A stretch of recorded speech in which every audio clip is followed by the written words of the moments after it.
नमस्कार, SCN plus के हलचल दिन भर में आपका स्वागत है। मैं हूं गौरवी वैष्णव। सबसे पहले खास हलचल पर एक नजर। अवैध निर्माण को लेकर बिदासर में पार्षदों का धरना जारी, भूख हड़ताल की दी चेतावनी। सत्ता पक्ष के पार्षद ही दे रहे हैं धरना। सरदार शहर नगर पालिका का 61 करोड़ 61 लाख का बजट पारित, भाजपा पार्षदों ने की तीखी नोक-झोंक। सरदार शहर यातायात पुलिस एक्टिव, लापरवाह वाहन चालकों पर हो रही है कार्रवाई। बिदासर में अवैध निर्माण के खिलाफ धरना दे रहे बीजेपी पार्षदों ने धरने के तीसरे दिन पालिका ईओ सरिता मिल का पुतला जलाकर विरोध प्रदर्शन किया। इस दौरान पार्षदों ने ईओ को भ्रष्टाचार की देवी बताते हुए नारेबाजी कर अवैध निर्माण को रोकने की मांग की। आपको बता दें कि बिदासर कस्बे में लगातार हो रहे अवैध निर्माण को रोकने की मांग को लेकर सत्ता पक्ष के पार्षद ही धरना दे रहे हैं।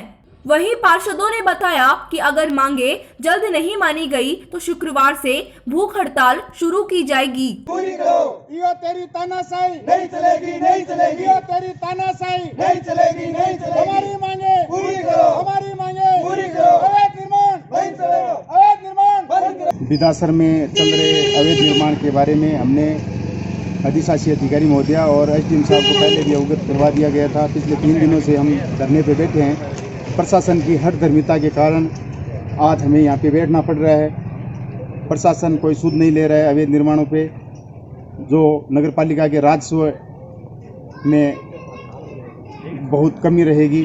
एक तरफ ईओ मैडम मीटिंग में कहती हैं कि नगर पालिका का राजस्व बढ़वाने के लिए कोई काम करो, ये दूसरी तरफ ये अवैध निर्माणों की धड़ल्ले से चलवा रहे हैं। इनकी खुद की सह है इसमें, ये सभी अधिकारी है इसमें लिप्त है, एक दूसरे के ऊपर डाल रहे हैं। विरोध इसी प्रकार जारी रहेगा। कल से हम कार्मिक अनशन करेंगे।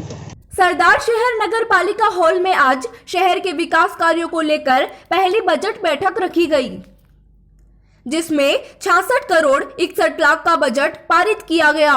बैठक में उपखंड अधिकारी रीना छिंपा, अधिशासी अधिकारी शिवराज कृष्ण, चेयरमैन राजकरण चौधरी, उपाध्यक्ष अब्दुल रशीद चायल सहित 55 वार्डों के पार्षद उपस्थित रहे।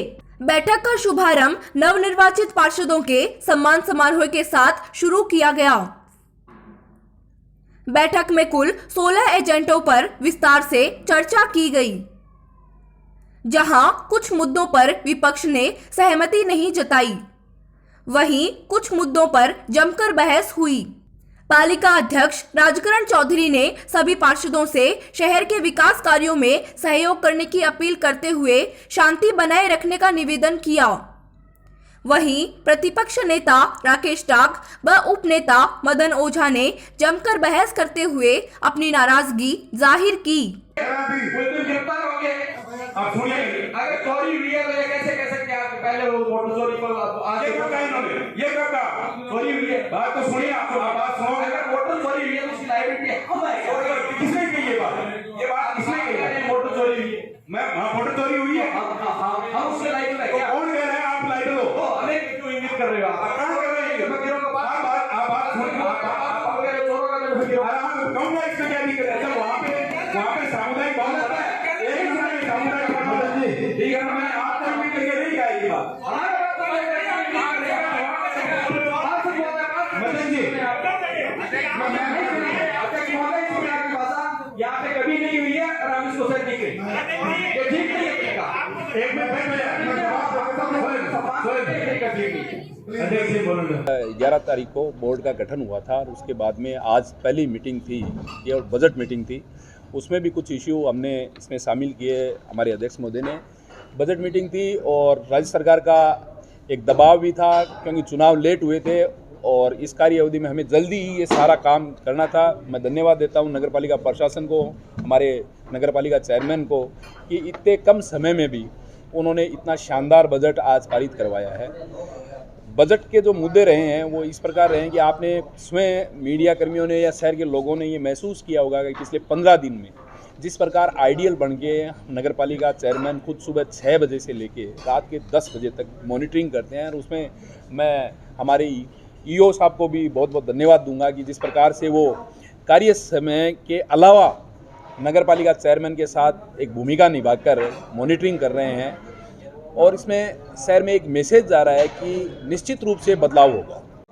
जो बैठक थी वो बजट बैठक के रूप में सर्वप्रथम बैठक हमने आहूत की थी, जिसमें सरदार शहर में पहली बार हमने एक अलग उदाहरण पेश करने की कोशिश की है। निर्वाचित सभी पार्षद बंधुओं को का हमने सम्मान किया और उसके बाद हमारी उपखंड अधिकारी महोदय जिन्होंने निष्पक्ष चुनाव कराए थे उनको भी हमने सम्मानित किया। उसके बाद मीटिंग की कार्रवाई शुरू हुई और बजट के रूप में जहाँ तक है, आज हमने 66 करोड़ 61,54,000 रुपये का बजट रखा है, जिसको आगामी साल में हम इम्प्लीमेंट करेंगे।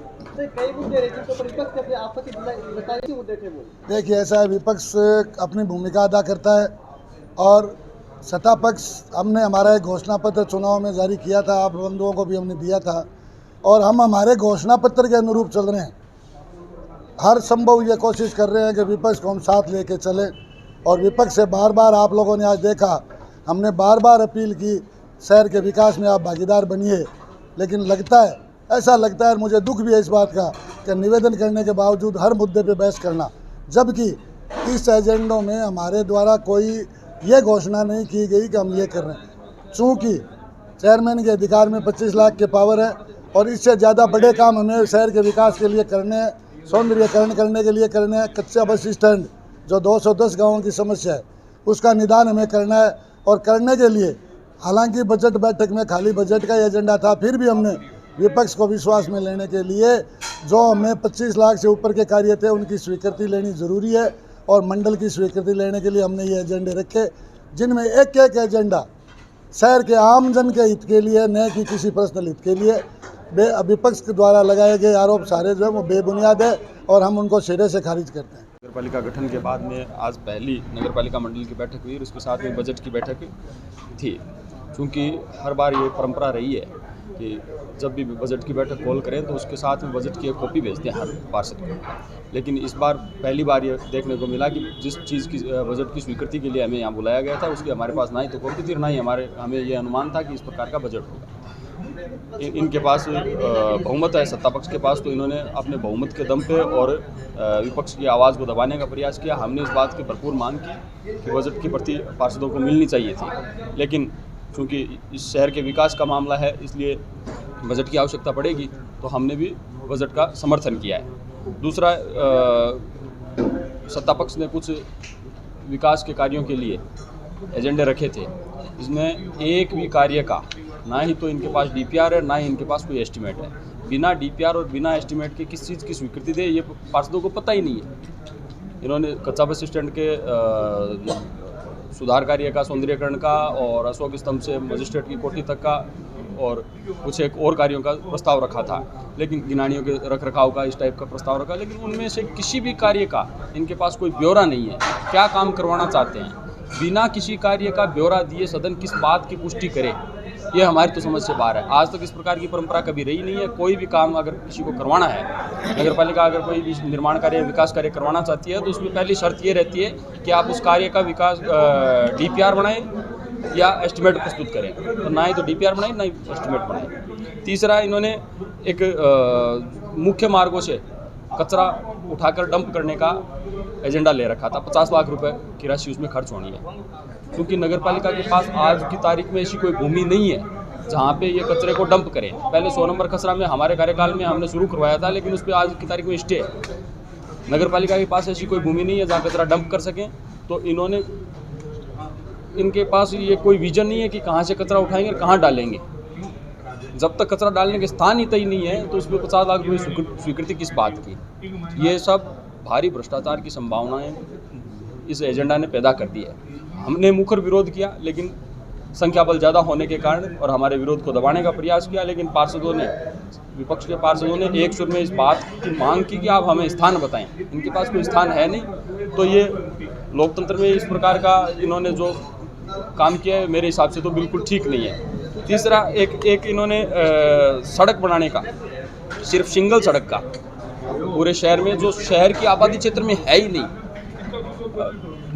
बालाजी बुंगली से और प्रेम डेयरी तक, ये जो भूमि है ये खातेदारी भूमि है, किसी व्यक्ति का प्राइवेट खेत है और खेत में नगरपालिका सड़क बनाने जा रही है। इस बात का हमने भी विरोध किया है और दबे सुर में सत्ता पक्ष के लोगों ने भी कहीं ना कहीं विरोध किया है, लेकिन चूंकि राजा ने कह दिया तो इनके सेनापति और सैनिक यही मानेंगे, इसलिए इन्होंने इस एजेंडे को भी पारित किया है। लेकिन ये जो सड़क बननी है ये ग्रीन बेल्ट में है, वहाँ पे जो डेयरी बनी है उसकी एनओसी नहीं ली गई है, ना ही वो कॉलोनी का कन्वर्जन हुआ है। तो ये नियमों को ताक पे रख के और सत्ता के दम पे और बहुमत के दम पे किसी व्यक्ति को व्यक्तिगत लाभ पहुंचाने का प्रयास कर रहे हैं। और मेरे सुनने में ये भी आया है कि सत्ता पक्ष के पार्षदों का, चेयरमैन महोदय का और वाइस चेयरमैन महोदय का उस स्थान पे उस प्रेम डेयरी के पास किसी ने सम्मान समारोह किया है, तो उसी व्यक्ति को लाभ पहुंचाने के लिए इस प्रकार का प्रयास इन्होंने किया है। दूसरा एजेंडा ले रखा था लोहे के पोल बदलने का।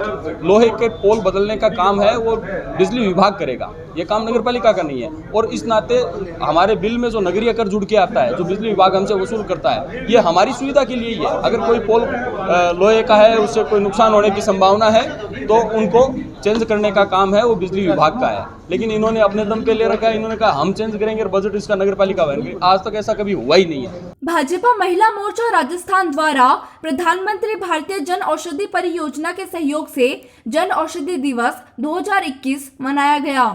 कार्यक्रम राजकीय उच्च माध्यमिक विद्यालय गांधी बस्ती वार्ड नंबर 1 में प्रधानाध्यापिका सुनीता सारण की अध्यक्षता में रखा गया। मुख्य अतिथि भाजपा महिला मोर्चा जिलाध्यक्ष यशोदा माटोलिया ने कार्यक्रम को संबोधित करते हुए बताया कि केंद्र सरकार की जनहितैषी योजनाओं में से यह महत्वाकांक्षी योजना प्रधानमंत्री जन औषधि योजना है। माटोलिया ने बताया कि इस योजना का मकसद लोगों को सस्ती कीमत में दवा उपलब्ध कराना है। अन्य मेडिकल स्टोर की तुलना में जन औषधि केंद्र में सस्ती व अच्छी जेनरिक दवाइयां मिलती है। आमजन इसका लाभ ले। सरदार शहर यातायात पुलिस ने बुधवार को 2 अलग अलग टीम बनाकर यातायात नियमों की अनदेखी करने वाले वाहन चालकों के खिलाफ कार्रवाई की। यातायात पुलिस को देखकर भागने वाले वाहन चालकों के खिलाफ अब पुलिस मुकदमे दर्ज करेगी। यातायात प्रभारी गणपत राम ने बताया कि मार्च माह के तहत नियमों का उल्लंघन करने वाले वाहन चालकों के खिलाफ सख्ती से कार्रवाई की जा रही है। शहर के विभिन्न स्थानों पर नाकेबंदी कर जो भी वाहन चालक क्षमता से अधिक सवारी बिठाने, बिना हेलमेट चलाने, वाहनों को बीच रास्ते पर खड़ा करने आदि नियमों का उल्लंघन करने वालों को बख्शा नहीं जाएगा। यातायात प्रभारी गणपत राम व हेड कांस्टेबल रामेश्वर लाल ने 2 दर्जन से अधिक वाहन चालकों के खिलाफ कार्रवाई की। वहीं 6 वाहनों को सीज किया गया।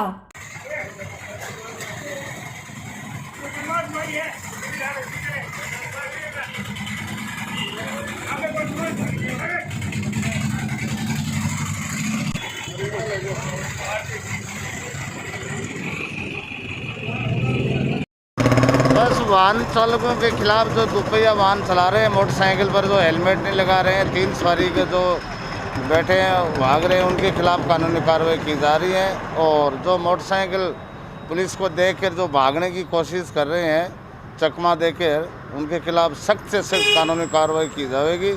और हमेशा ये चालान की कार्रवाई की जा रही है। बड़े आ रहे तो उनको भी नो एंट्री के उसका चालान किया जाता है, कागजात मिलता है उनके पास तो उनको चालान वरना नहीं सीज की जाती है। आज कितनी कार्रवाई की गई? आज करीब 10-15 कार्रवाई की जा रही है और विशेष रूप से ये विशेष कार्रवाई की जाएगी। चूरू के तूनवाल भवन में बसपा की जिला कार्यकर्ता सम्मेलन का आयोजन किया गया। बसपा के प्रदेश प्रभारी सीताराम ने कहा कि आगामी विधानसभा चुनावों में बहुजन समाज पार्टी राजस्थान में मजबूती से उभरेगी। इसके लिए बाबा साहेब डॉक्टर भीमराव अंबेडकर व काशीराम के मूवमेंट को गांव-गांव तक पहुंचाने की आवश्यकता है। पार्टी को संगठित होकर आमजनों से अपील करनी होगी। इस अवसर पर बसपा के प्रदेश महासचिव और सादुलपुर के पूर्व विधायक मनोज न्यांगली व प्रदेश महासचिव देईराम मेघवाल आदि ने विचार व्यक्त किए। बजरंग बजाड़, बाबूलाल, ओम प्रकाश खेजड़ा, अध्यक्ष सीताराम दुगावा, राजेंद्र पटीर, ज्ञानाराम प्रजापत, पवन तालनिया, धनपत मेघवाल आदि उपस्थित रहे। संचालन तारानगर विधानसभा अध्यक्ष धर्मेंद्र रोयल ने किया। अभी आपके बीच में अपना वक्तव्य रख रहे थे प्रदेश महासचिव पूर्व जिलाध्यक्ष हरिराम जी मेघवाल। अभी आपके बीच में बड़ी सुंदर वक्तव्य अपनी बात कही धनपत जी मेघवाल, पूर्व जिला प्रभारी, हमारे मंच का संचालन कर रहे धर्मेंद्र जी और मेरे सामने विराजमान बहुजन समाज पार्टी के बहुनार कार्यकर्ता, आप सभी लोग अच्छी तरीके से जानते हैं कि बहुजन समाज पार्टी इस देश के इस प्रदेश में एक बहुत बड़ा मिशन है और इस मिशन को चलाने के लिए किसी की जागृति या किसी भी मिशन को चलाने के लिए, किसी भी मिशन को आगे बढ़ाने के लिए जब आदमी शुरुआत करता है और उस मिशन को लेकर चलता है तब हजारों व्यक्ति। तो अब आप लोग शॉर्ट में मानिए, लेकिन फिर भी महत्वपूर्ण बातों की तरफ आप लोगों का ध्यान आकर्षित करना चाहूँगा, क्योंकि साथियों आज की बैठक पूरे जिले की बैठक है और जिले की बैठक का मतलब बहुजन समाज पार्टी की आगे की रणनीति क्या है, वर्तमान में बहुजन समाज पार्टी राजस्थान प्रदेश में किस गति से आगे बढ़ रही है, इसके बारे में बताना बहुत जरूरी है। जो पार्टी माननीय काशीराम जी बाबा साहब अम्बेडकर का मिशन है, उस पार्टी और उस मिशन के माध्यम से अगर आप लोगों ने संविधान को बचा लिया तो आपको नौकरी भी मिलेगी, अगर नहीं बचाया तो आप भी गंदी नाली और सड़क के किनारे भी मिलोगे। ये मुझे बड़े दुख के साथ कहना है, इसलिए मैं ज्यादा समय नहीं लूंगा। मुझे बोलने के लिए जो आदेश मिला है, चलो मैं छोटी सी बात मैंने दुख में कहा है आप लोगों को, मैं भी काफी लंबे समय से लगा हूं। चूरू नगर परिषद सभागार में नगर परिषद सभापति पायल सैनी और आयुक्त सीताराम ने कोविड-19 जागरूकता अभियान को लेकर पार्षदों की बैठक ली। इस मौके पर सभापति पायल सैनी व आयुक्त सीताराम ने सभी पार्षदों से कहा कि वह अपने अपने वार्ड में 60 से अधिक उम्र के लोगों को जागरूक करें और उनके कोविड-19 वैक्सीन का टीकाकरण अवश्य करवाएं। कोई भी व्यक्ति टीकाकरण से वंचित नहीं रहे, इसके लिए अपने अपने वार्ड में सभी को जागरूक अवश्य करें। हमारे पार्षद राजकुमार जी बोल रहे थे कि वैक्सीनेशन लगाने से मिर्गी आती है, मिर्गी आ रहा है। एक खुद वैक्सीनेशन करवा चुके और ये ओके है, बाली बाई की लड़की है, वे भी वैक्सीनेशन करवाए, वे भी ओके है। अच्छा, हमारे कमला तो हम उसके ऊपर नियंत्रण पाएंगे। अंदर वार्ड नंबर 1 से लेके 14 और जैसे 15 से 32 फिर 33 से लेके कुछ वार्डों की संख्या निर्धारित की गई है और बाद में 38 से लेके 56 इस तरीके से है। इसके सामने स्थान लिखा हुआ है कि जितने भी वार्ड के आपके जहाँ पे वैक्सीनेशन होना है, सभी वार्ड के अंदर जो 60 साल से अधिक उम्र के जितने भी बुजुर्ग लोग हैं उनको वैक्सीनेशन करवाने की जो चूरू में मुहिम चली हुई है उसके लिए यहाँ पर बुलाया गया है।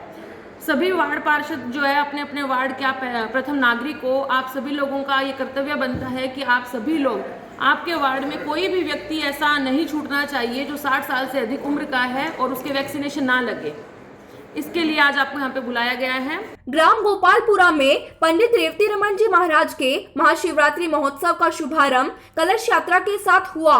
पूजा व ज्योत के बाद पंडित जी के निवास स्थल से कलश यात्रा निकली जो सुजानगढ़ रोड स्थित बड़ी धाम पहुंची। यात्रा में महिलाओं ने मस्तक पर कलश धारण किए और भक्तों ने खूब नृत्य किया। इस अवसर पर पंडित भंवरलाल गोपालपुरिया, गोपाल दादा, पंडित जी के पुत्र प्रहलाद शर्मा, पौत्र एडवोकेट सुनील शर्मा सहित बड़ी संख्या में लोग मौजूद रहे। सरपंच सविता जिराटी, आप देख रहे हैं फिर रही है शोभायात्रा।